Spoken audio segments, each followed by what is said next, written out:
Everybody, everybody, everybody, drop your buffs. Your buddy,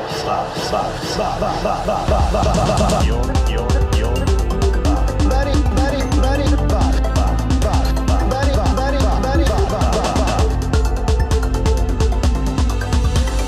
Drop your buff.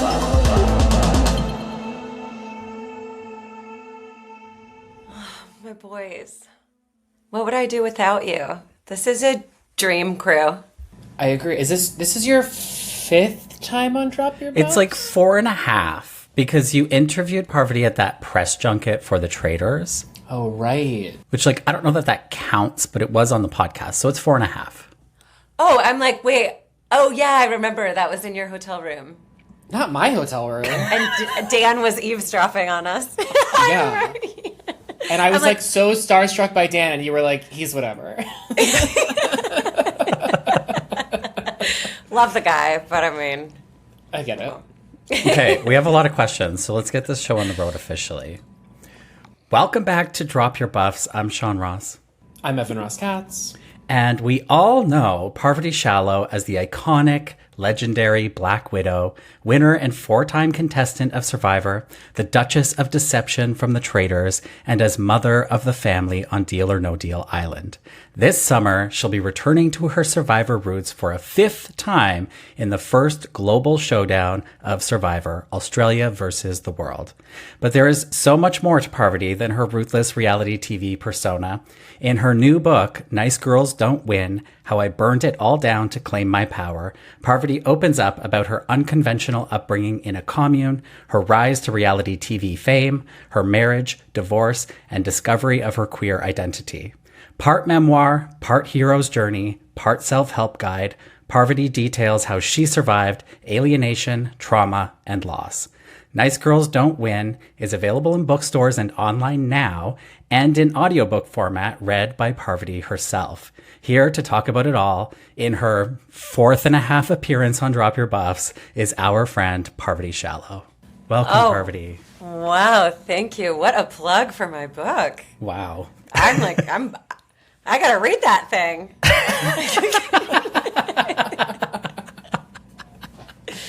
We are so delighted to have you here. There's obviously much ground to cover, but because we have you and we are a Survivor podcast, there is some breaking news, breaking-ish, in the Survivor verse, which would be the, I will say, unceremonious exit of Survivor Australia's host, Jonathan. Is it LaPaglia? LaPaglia. So you don't say the G. The G is silent.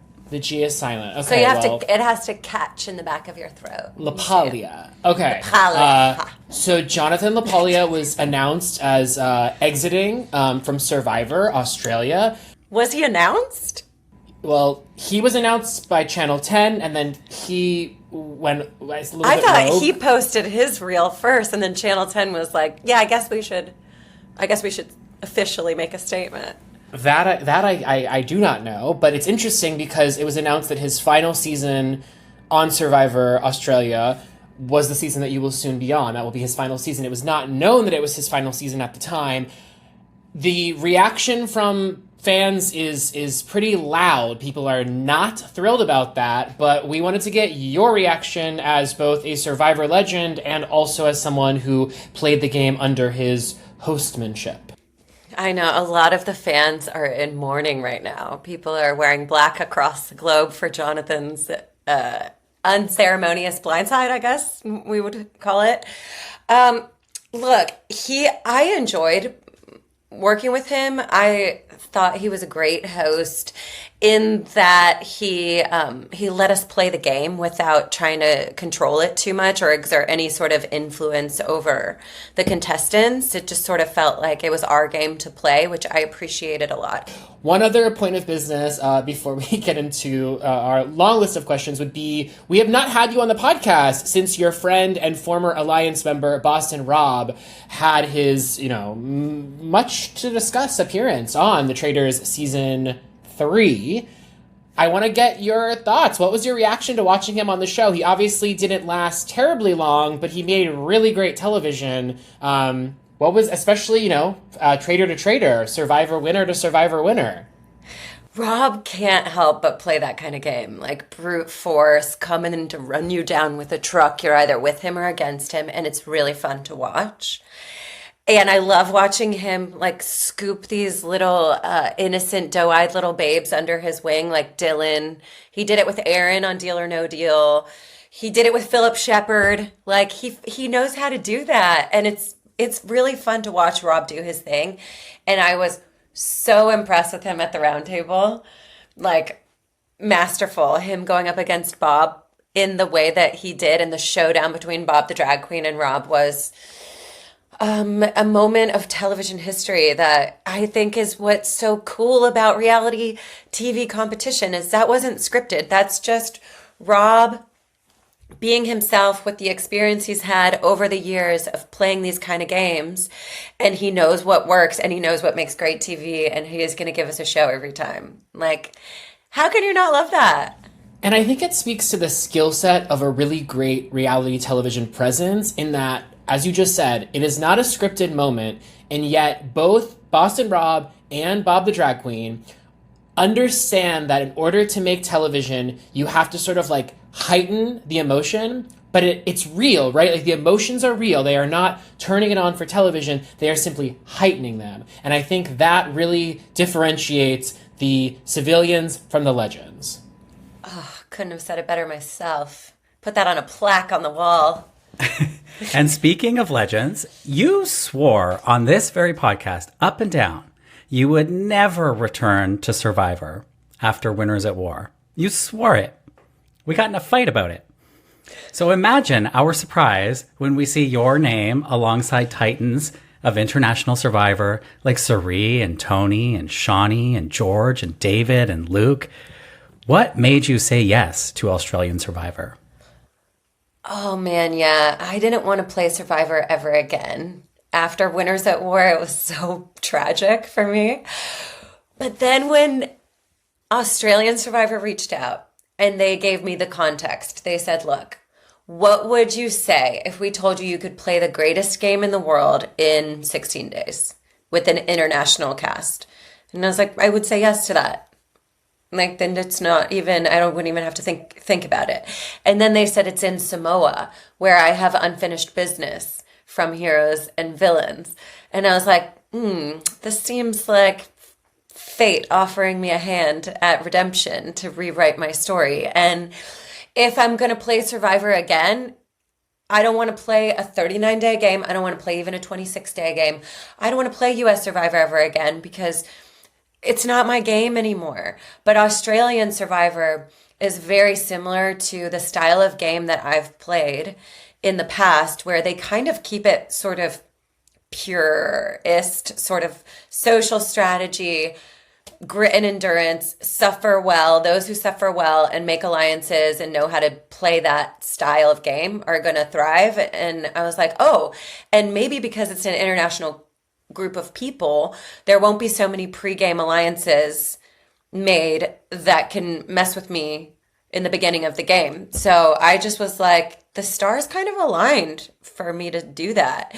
And they called and asked me to do it before NBC called for Deal or No Deal. So I'd already inked the deal with Australian Survivor before I agreed to go play Deal. And then you go and play Deal or No Deal Island, and lo and behold, here is David, the Golden God of Australian Survivor, who then you will go on to play Australia versus the World with in, a matter of a month or 2 months? And so how did you navigate that? Well, that's unheard of. That's like doesn't happen in life. So I was really shocked to see him on the beach on Dondi, and he wasn't going to play Australian Survivor. I was like asking him, I was like, are you going to go? Or, well, obviously we have a bond. So if you go out there, like I got your back kind of a thing. And he's like, wasn't going to do it. So after we played Deal, he was like, okay, I'll do it. So then he went and played. But it was funny because I think had we not been on Deal together, he wouldn't have been on Australian Survivor. So you convinced him. Yeah, I convinced him to play. I was like, you need to do this. I was like, oh, I helped you win deals, so you gotta get my back on Australian Survivor. Can I ask you though, do you think that, as you're saying just now, Survivor maybe doesn't occupy the amount of brain space for you that it does for so many fans of yours? And I'm wondering what that's like for you, where I'm sure a lot of fan encounters, it's people coming up to you wanting to talk about this thing that is, I imagine, formative in your life, but maybe, as you just hinted at, not the most consequential thing currently happening in your life. How do you sort of balance the idea that people love you and revere you for this thing, but it's maybe not the center of your galaxy? This is reminding me of conversations I've had with our friend Sarah Michelle Gellar, who I think encounters a similar circumstance when people want to talk to her about Buffy, where they're like, oh my God, you saved my life. I am who I am because of you. And she's like, I'm trying to grocery shop. Exactly. I'm like flying to Florida with my kid to pick up some kittens. Like, I can't have this conversation with you right now. But also, I do my best to meet people in their world, because that's like, how cool, that they had this big experience with me. I mean, it's a version of me. It's not really me. It's like maybe me from a moment in time 20 years ago. So it's really interesting. It kind of feels like I'm time traveling when I have those conversations with people. And I sort of wonder which Parvati they related to the most. It's like, are you Cook Islands Parv? Are you Micronesia? Or Heroes Villains? And then from there I can attune to what they're talking about. But I don't know. I just think however people become their most courageous, happiest, authentic self, I'm here for it, and I will always celebrate that with you. But my life is so overflowing with richness and color right now that it is such a tiny little grain of sand. Survivor, I mean. And it's over the course of now 20 years of life is my 5 seasons of Survivor. And people haven't even seen Australian Survivor yet. They don't even know my whole story. So I have no idea what's going to happen after Survivor Australian Survivor airs. Because, like, can people even watch it? Is it going to be a big deal? Is it not?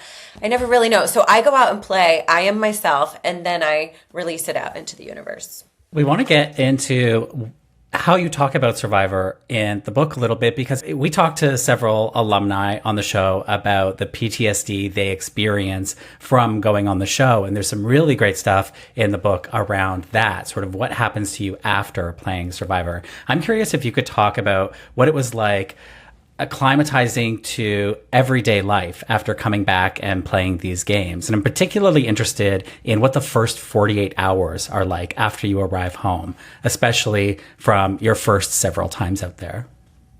Oh, the first 48 hours is complete culture shock. It's like Castaway, where you're like flicking on a light switch and you're like, what? It's insane. A faucet with running water is crazy. Like, to be able to just step into a shower that's a container that gets you wet in one area of the room, and then you can walk out of it and it's dry. You're like, it's like really crazy. I mean, I know people who slept on the floor of their kitchen in front of their refrigerators the night after they came home. I didn't do that, but I would constantly I would have like half-eaten granola bars in my bag at all times. And you just have like, I had a lot of like symptoms coming back, physical symptoms.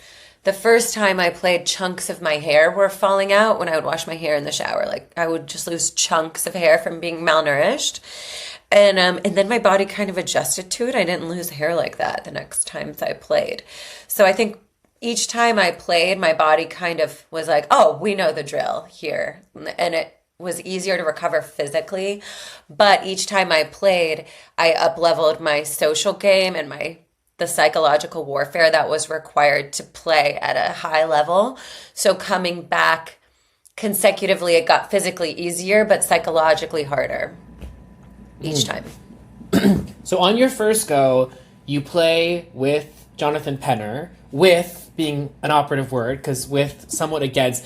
I'm first curious, are you surprised now that Jonathan Penner has become such an icon in the fandom of Survivor, despite the fact that he's only played the game 3 times, hasn't been back in a long time, but is a name that I think was heavily being thrown around for 50 primarily by fans' desire to see him play the game again, and it's my understanding is just so beloved amongst the alumni.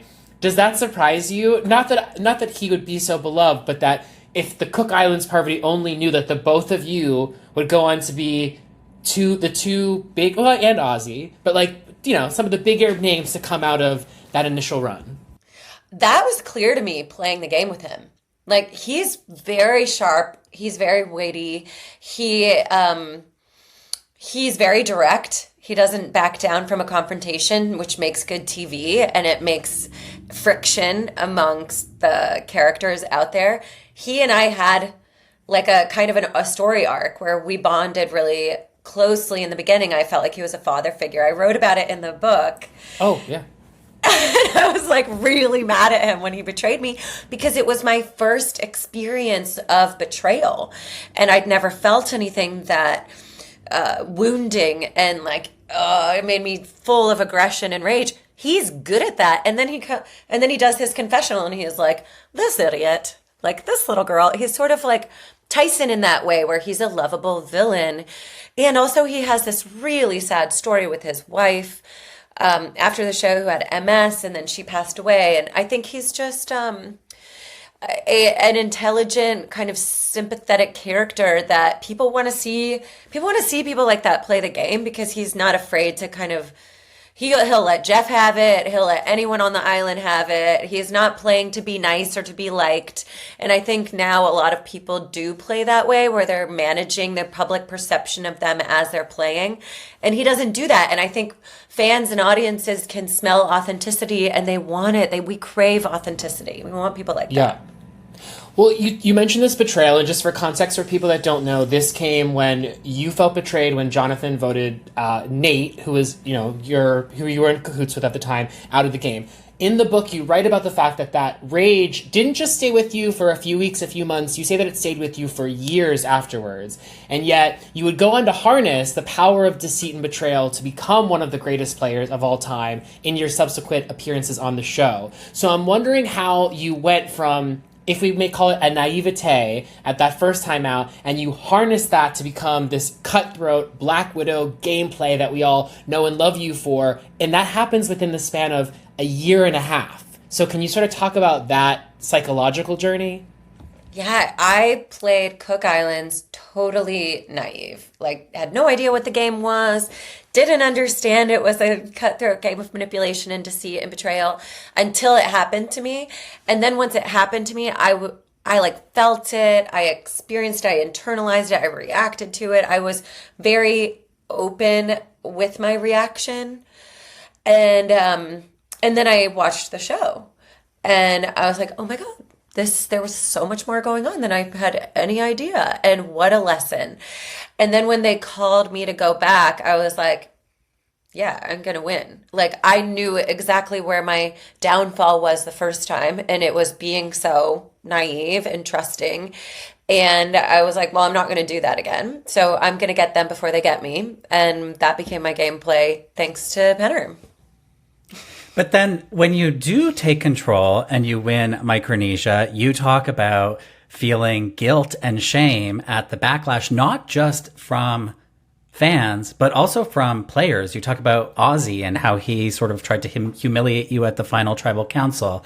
And I'm wondering, yes, you won, and that's great. And you suddenly come into this money, and who isn't, who's upset about that? But you have, returning to the real world, you're seeing, Perez Hilton style photos edited of you with slut written over your face. And you're experiencing this day to day. People are telling you they're happy, or they want you to get voted out, or they don't like you, or they don't like the sound of your voice. So what does that do to you after winning Survivor? Did you ever regret your decision to go back? Did the bad ever outweigh the good? I think it fucked me up for a long time. I mean, I wrote about it in my book. It was really a dark time in my life mostly because of the dissonance between my public facing persona as this really strong kind of badass girl who didn't care about other people's opinions and how I felt inside, which was this like, I cared so much about what other people thought of me and I wanted people to like me. I wanted to be respected. And I thought, I'd played a great game and I won and I should have been respected. So the like disconnect between the feedback and what I felt I deserved was really hard. And so I was like, oh God, and then I internalized, I think I'm a bad person. I just felt like I felt like they were right because I didn't have enough of my own self-worth and self-respect built up inside to kind of withstand that sort of amount of criticism. I don't regret playing Survivor because I think in every human being's life, we go through highs and lows, and I live on the extremes. Like, I just do. And I wrote about this in the book. I was born in a commune that was a very intense, high controlling community, but run by a very erratic, kind of charismatic and toxic guru. And that's how I grew up. And I just feel like what I've done with Survivor is I've taken my lesson plan or the blueprint of my childhood and I've found a way to make it work for me and make money from it and turn it into some power. And yeah, it came with a lot of hard stuff too, but I tried to work in an office. I couldn't do it.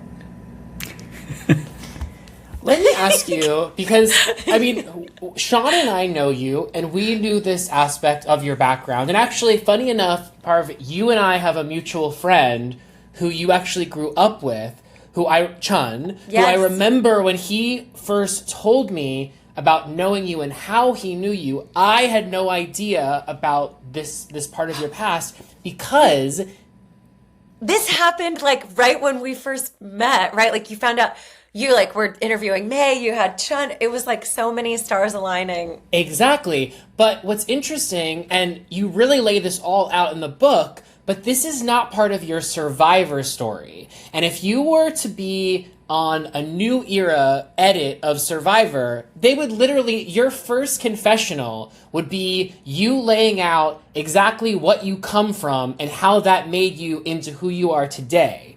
And yet, you were very much like the bartender, the free spirit, like the California girl, party girl, down to clown, which is so different from who is presented in the book as being the early parts of your life.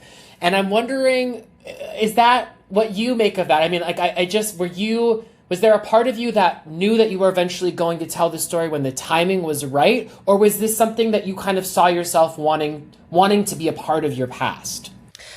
When we left the commune, I was 9 years old and it was like a full separation. Like, we didn't talk about it again. So I didn't integrate that part of my life until I started writing my book like a few years ago. So that was the first time I really started thinking about it. Like, when we first met, Evan, like, that was like when I reconnected with Chun. It was 3 years ago when I first started looking at my childhood and being like, this must have had an impact on my life. But all I'd heard, like, my parents were like, oh, you had an idyllic childhood. It was idyllic. You ran around barefoot, all like a bunch of kids everywhere. So those were the parts that were highlighted for me. And then the other stuff was kind of swept aside or pushed under the rug or just not discussed as a way to survive, which we had to do at the time because my parents left the commune. It was really very unhealthy. They left as like to save our family essentially and to give us a chance at a healthier life. And they started from zero. They had no money, no community, no jobs. Like, my mom got her scholarship to Georgia Tech to get her master's in engineering, and that was it. And then she worked at a bookbinding factory. My dad was a high school math substitute. Like, they were pinching pennies. They did not say like, oh, let's revisit the trauma of our past. Like that was not a thing. And I just coped my whole life. My whole strategy for life has always been if it's hard, don't think about it. Just get through it and move on and do whatever's coming next. I will always just look to what's next, what's next, what's next. This is how I do so well in Survivor. This is how I crush those endurance challenges where I have to stand on sharp, sticky pokes for 8 hours or hold my arm up for 6 hours. I'm just like, okay, just get through this. Like it's going to be hard and intense and painful, but that's fine. I want to talk about when you won Micronesia and you got the $1 million prize, because I feel like this is something that winners don't often talk about, is what happens when you win that kind of money. And you talk about it in the book. You say that you invested all of that money into a gym and wellness center that ultimately didn't survive. And hey, there are lots of worse ways you could spend that money than opening a gym and wellness center. But what was your mindset at the age of 25 when you came into that kind of money? Well, I had negative like $60 in my bank account or something. And I wrote that story where in the book where I had the check in my bag and I couldn't buy a sandwich because my card kept getting declined. And when I went to the bank to deposit the check, I was on my way to a yoga class. And then they like brought this wealth advisor out and I was like, dude, just deposit my check. I got to go to yoga. Like I had no sense of what was happening in my life. And I invested in this wellness center. It was really like in reaction to feeling like I was trash, like after having played Survivor so many times and been like after playing Heroes Villains too, like that was when I opened the center after playing Heroes Villains. So it wasn't immediately after I got the check. And at that point I was just like, oh, I'm a horrible person. I am like so good at this game where I just betray and lie, and I just thought I was a bad person. So I was trying to prove to the world that I was a good person and that I could do something good and that I could be of service and add value to the world. I always was interested in health and wellness. I wanted to maybe be like a spa owner. I'd gotten a certificate as a massage therapist. I was a yoga teacher. I was a meditation teacher. I'd done all of these things. So I was like, oh, now I have all this money. Let me do something big and like change the narrative. I wanted people to talk about me differently. So that was really why I did it. And it was a very flawed premise to start a business. And I would just like bit off way more than I could chew. And it like took everything out of me I think I did it for like 2 years. When reality TV first, came out with the idea of the $1 million prize, which I mean, obviously Survivor was early into that. I know Who Wants to Be a Millionaire put it in the title. There was this idea that like to get this cash prize, this is a life-changing amount of money. And no doubt it was, but I'm wondering if your 25-year-old brain was thinking, I'm set for life, or did you think, like, how did that sort of change your concept of like what your future might hold? Obviously, as you mentioned, you have the gym and wellness center, but even before that, were you thinking, I've got this money, I'm good? Or were you thinking, now that I have this money, I need to make more? Or like, where was your brain at that point? It actually presented a problem for me because what I didn't know about myself was I created from a place of scarcity. Like I needed to not have money to put myself out in the world, to be brave, to try new jobs, to do things that were like embarrassing, like whatever crazy stuff I said yes to make money in my 20s, And so when I got the $1 million check, it was a problem because I was like, now what? Like I had no purpose. I had no job. And I really am one of those kind of people where I need a purpose. Like I'm not good with sitting on my ass with a bunch of money and just shopping all day. That makes me feel like I feel like I'm going psycho. Like I can't. I have to have something to sink my teeth into, something to like work towards, something where I'm interacting with others and in life and doing something with my skills and talents and energy that I think matters. And when I got that check, I was like, I couldn't, my brain couldn't comprehend it. I shoved it under my bathroom sink and I flew to Hawaii to go film Into the Blue 2, iconic, legendary movie with Amanda Kimmel. And I was like, I'll deal with this when I'm back. But I had no money. And I had this $1 million check under my bathroom sink. I was like, I couldn't even look at it. What did your friends and family, I mean, obviously, like, we know what it's like for them to be like, oh my God, Parv, you won this famous reality television show. But what was it like for them to adjust to you as their friend and family member who now has a ton of money? Did you notice people treating you differently at all or thinking about you differently? Yeah, I think some people definitely did, especially in the circles that I ran with in LA, because those were sort of fresh friends who kind of all came out here with the same dream. And I was the one who like achieved it. And so they're looking at me like either they wanted what I had or they wanted to be around me to kind of let my energy rub off on them. There was some of that where my relationships felt really transactional around that time in my life. And I had cultivated that in my relationships. Like I was a waitress, bartender for years and years, which is very transactional. Like you connect, or I would connect with people to get their money. So that was just a rehearsed mode of operating. My really close friends, like from Georgia that I'd grown up with, related to me the exact same way. The ones that I went to college and high school with were like so happy for me and super down to earth, but they didn't live in LA. So I didn't really have a solid group of friends that were like supportive and grounded enough that could help me remember myself at the time. So I just was like adrift for a while. Well, let's talk about that sort of post-adrift period, perhaps, which is, I'm really interested in this time period between Heroes versus Villains and Winners at War, right? Because you play season 13, you play season 16, you play season 20, and then you're not back in the Survivorverse until season 40. And I feel like right now, we've been in this parvassance for quite some time, beginning with Winners at War, and then obviously with Traitors and Deal or No Deal Island and Survivor Australia, and the myriad things you have going on. But I'm interested in that period between 2010 and 2020. What was life like for you? You played Survivor 3 times. You had this reputation, as we've spoken about, as you write about in the book. You are a fixture within popular culture at that point, but you don't necessarily have like the next thing you're meant to do. So I'm wondering, coming off of Heroes vs. Villains, you weren't immediately in the reality TV circuit. There maybe wasn't even a reality TV circuit as it exists today. So what was that period like? I was like focused on trying to make an identity shift for myself. Like I was pulling back from Survivor and moving towards, I got a job with CBS News as the health editor.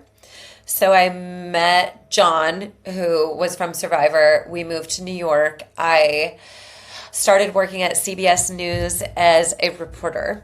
And I was like, I am now a responsible journalist and people are going to take me seriously. And I was like, oh God, I can't. I worked there for almost a year. And I was like, I can't do it. It's like the death of me to go into an office. But I'd gotten my degree in college.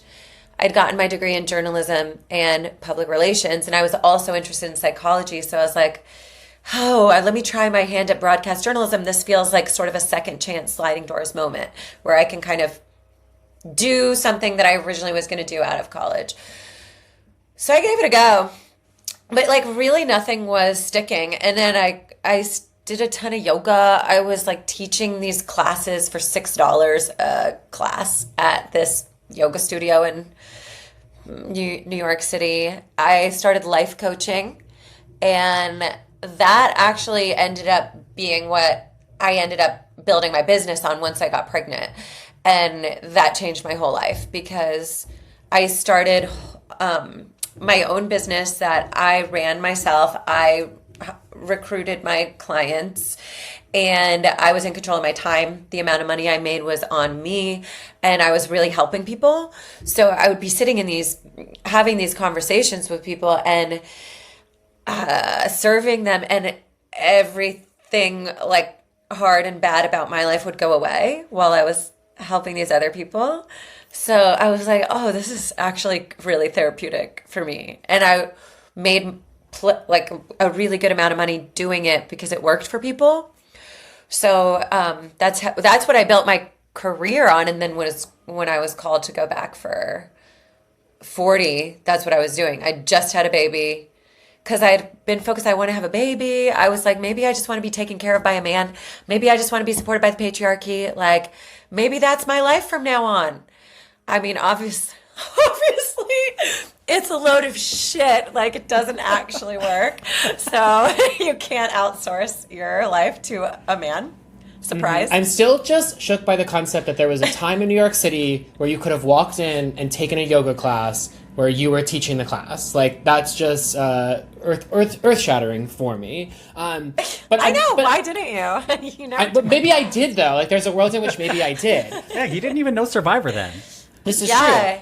But what's interesting to me about this part is that, like, so much of why we make fun of new era Survivor players is because of their obsession with making Survivor their identity.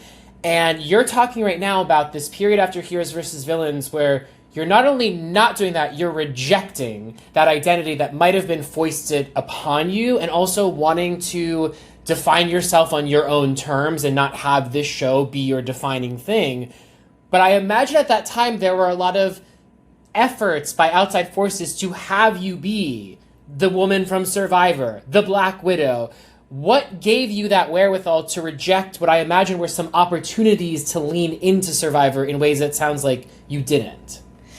Well, I didn't like going to the events. Like, we had live finales, and then we would be mobbed by fans outside of the finale, and it always just gave me like a real sense of, these people don't know me, but they feel like they know me and they can be so close to me. And I was just like, I just need space and boundaries and safety. So I said no to all those kind of live events that were happening. And there were a lot of people that were doing that circuit of like going to these different events, these different charity fundraisers, all this sort of Survivor stuff. And I was like, I really wanted to differentiate myself. I felt like what happened for me during Survivor was I was proud of certain aspects of how I played the game and how I did. And then afterwards, I didn't like being reduced to a character, like a one-note kind of character. And so I was just like, I don't want that. I want to be in control of how I am putting myself out into the world and then, being perceived by other people. And I cared a lot about that. I really wanted people to see me differently, to like this Black Widow, cutthroat man-eater. I wanted to have a healthy relationship. I wanted to have a family. I was like, I just wanted like something good and kind of wholesome in my life. And Survivor felt like this sort of draw back to this underworld of like lying and darkness and having to portray myself as something other than what I wanted to be to have success. So I was like, oh, can I break out of this? It really was this magnetic force though. Survivor, to me especially, and maybe it's not like this for every person, but because it keeps showing up for me and because I have the childhood that I have, I feel like there's some kind of magnetic draw that like pulls me towards Survivor and pulls Survivor towards me. And we're like a perfect match for each other. And it brings out so much in me and I bring out so much in it. And it's like, it's sort of my first marriage, I guess. Like maybe I married Survivor first and I had like so many relationships with the show that I was like, I need a break. Well, somebody else who has taken a break from Survivor is Amanda Kimmel. And you know that you're not going to appear on Drop Your Buffs without talking about Amanda Kimmel. And it's interesting now because in the book, you talk about Amanda and you talk about how hurtful it was that she barely acknowledged you at the final tribal council in Heroes versus Villains after forming this incredible bond with her in Micronesia. And then this year, her name is swirling around heavily in the rumor mill for Survivor 50. It seems she was in and for whatever reason became out. And you recently shared a fan edit on Instagram of you and Amanda, and you said, "I miss us." What would you say to Amanda if you could talk to her today? I would say, girl, reach out. Let's connect. Yeah, I'm easy to find. You just DM me, and I'm there. But where is she? Where are you? Amanda? We want you to answer that. Where are you? Come home. Come home, Amanda. No, I really we shared a very special, very unique experience. I have processed it a lot in my life through multiple different modalities and avenues. I just wonder if she's thought about it. I wonder if she's, spent any time reflecting on Survivor. And if she wants to reconnect, I would love that. I mean, I have a good relationship with Natalie and Sari, and Amanda's our missing link. What happened? I think we could very easily reconnect and let go of whatever. And I hope she's not holding on to anything from the past, any bad feelings, because I don't have any towards her. What do you make of, obviously, as Sean said, there were all these rumors swirling about her possibly being on 50 and then suddenly not, but we've seen over the past several months the fandom getting really, really loud and celebrating Amanda anew. She's someone who, as we all know, is not in the Survivor-verse, is not hopping on Rob Has a Podcast, is not on Instagram, and yet she's one of those names that people really get up out of their seats for. As you mentioned, in the case of you and Sari, we can tune in and see what you guys are up to. We can watch you guys on reality television shows kicking butt in 2024, 2025. And Natalie Bolton, we can check in with her in Paper Magazine or on the gram. But we don't have Amanda. What do you make of the fandom kind of coming out of the woodwork, loudly so, demanding more Amanda Kimmel? I think it's a demonstration of the desire to see strong female players. Amanda was a force of nature as a strong female in the game of Survivor every time she played, except for Heroes Villains. I wish you could have worked that out there. But every time she played before that girl, she's a force. So I think what we're seeing now is this longing, this hunger for authentic players who are so strategic, so smart, and badasses. And we want to see them come back, because Amanda was in that time, in the era. And like you're saying, the missing piece of the Black Widow Brigade is her. And I think that moment with Eric, with the necklace, with what we were able to do with those 4 women was so magical and monumental. History is missing this next phase of Amanda. Can she come back? Does she still have it? What would be her style of gameplay coming back now? Sari and I have done it again and again. We've adapted and adjusted. Is she going to be capable of that? We want to see the story continue. I think it's anything, it's The Ring or whatever, Star Wars. People want to see the next installment. Not I watch those movies, but... Same, I'm just nodding along. Yeah, sure, yeah, Star Wars. Yeah. Well, The Hobbit? You talk about, you mentioned Amanda as a strong woman on the show. You are obviously a strong woman on the show. This show has a history of featuring strong women, often unsung. I'm wondering, in your estimation, because it's interesting that you mention Amanda in that category, because it's she has a lot of ways in which it's you could point at her and say she wasn't, this was not strong gameplay, or she was letting people walk all over her. But there's another interpretation, which is no, she always knew what she was doing, and that is its own form of strength. And so I'm wondering how applicable to Survivor, but I also think in life, how do you define strength? Because it sounds like strength isn't just, oh, she won challenges. That to me is a diminutive idea of strength. And so I'm wondering, in your estimation, what is strength for you? I think strength in Survivor particularly is the ability to perceive a situation accurately and respond appropriately. And that sometimes is very subtle, and it's very hardly perceptible. And with Amanda, she's like, she controls from the bottom. She's really very savvy socially. She had Ozzy eating out of the palm of her hand, and she and I were so tight, and Ozzy still thought she was his number one. And when he got blindsided out, she was a part of that. But he had no idea. They kept dating afterwards, like no clue. She's so good in the most soft-skilled kind of subtle way.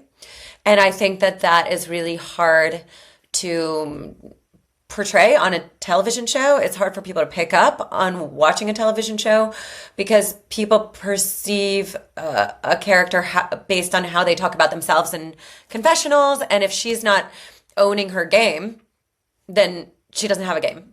So at the end of the season, when it's me and her sitting side by side and she's not owning her game, she's not going to be perceived as a strong player. Even though that was her strategy at the end, to play like the good girl and to like play on people's emotions and heartstrings, it just wasn't respected at the time for gameplay. I think in life, strength is resilience, adaptability, flexibility, the ability to hold space for shades of gray, to not have to be right all the time, to be willing and able to make mistakes and then apologize for them, clean up your messes. Like, I am so messy in my life because I'm just like, life is for living, to quote our girl Shawnee. Life is for living. Like, you got to get out there and get messy and try and succeed or fail, but like, just do it, because you're not going to be here forever. And I tell Alma this all the time. I'm like, you can always clean up a mess. I never get mad at her for making a mess, and like, we can always clean it up. So I think that that's power in life. Yeah, and I think this ties back to your book, and this moment that's very profound for me reading it was what was happening in your life around 2020, where you had achieved this goal that you had of building a family, you had a daughter, you had a husband, and in a short period of time, the divorce happened for you, and also the loss of your brother, the tragic loss of your brother. And so I imagine that you experienced profound grief at that time. And I'm curious to hear you talk about how you got yourself through that heavy grief and how you carry that grief with you and manage it still today. Well, grief is simply a sign of how much love we have in our hearts, and I was overflowing with it for my brother. And when I lost him, I felt like I was a ghost. Like, I felt like I wasn't even a real human in my skin. I didn't have bones. I was just kind of floating across the surface of the earth for a while. And I read memoirs about grief, people who'd written their own story. It was super helpful for me to read people's memoirs who'd lost. Like, I read H is for Hawk, which was so beautiful, about her losing her father. And just hearing other people's experience of love and loss was really supportive for me. So when I wrote that part of my book, The Gift of Grief, it was one of the hardest chapters to write because I didn't want to sit with it. Like, I didn't want to go into it. I didn't want to like re-feel it to tell the story. And it was agonizing. It was excruciating. And like, the only way I really got through it was by having time to myself, clearing my days. I took full days of not having clients and not working, and I walked around my neighborhood. I went to the graveyard. I listened to music. I laid down in the graveyard, like dug my hands into the dirt. I like got like cuddled up with death because I just wanted to like know it and feel it. And it's like something that we just don't do in the US is like we have no real relationship with death in a way that's helpful.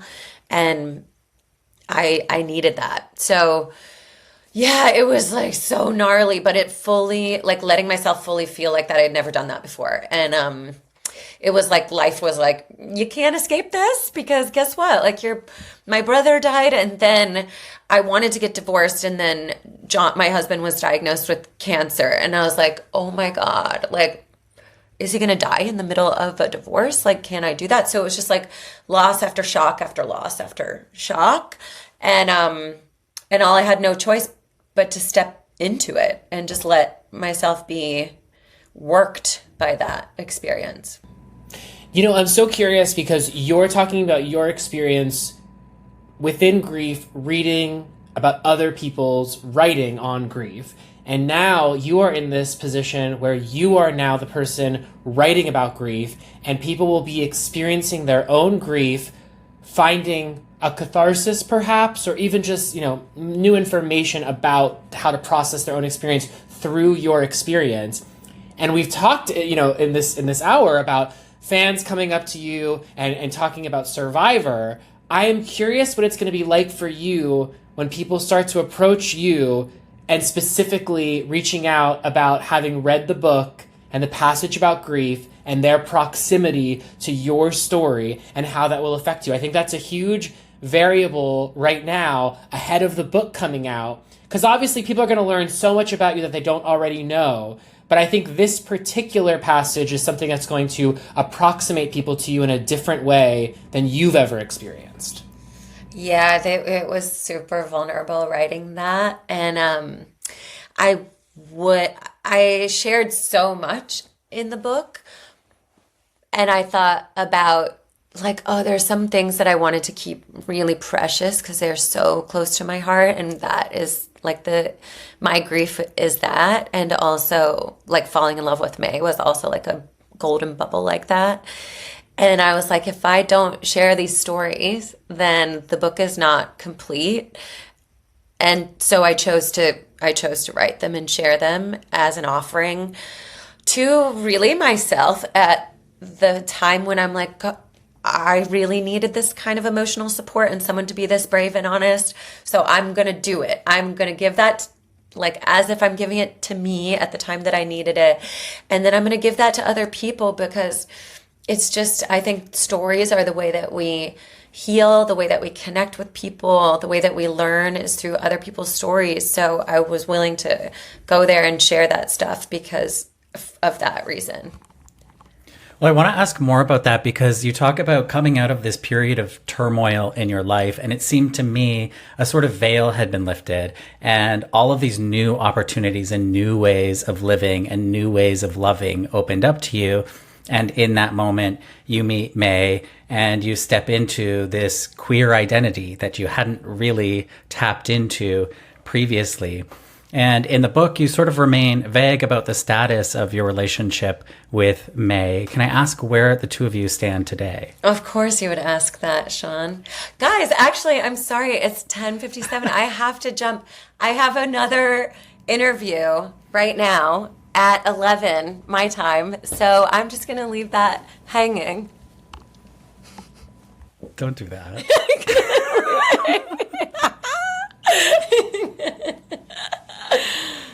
But I'll see you guys in New York. Can we ask a few other questions not pertaining to that? No, but I really do. I have 2 minutes because I have to hop on this like 11-minute, Okay. 11 a.m. Live thing right now. Okay. Sean, you pick the last question. Sean,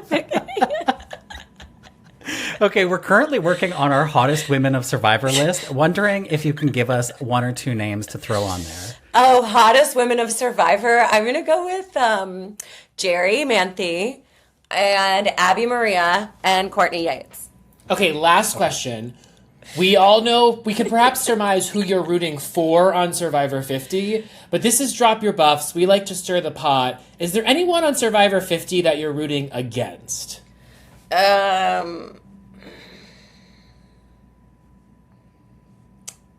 Oh, no. I don't. I mean, I'm like, oh, well, I don't want to see Colby. I don't want to see Colby sitting at the final three.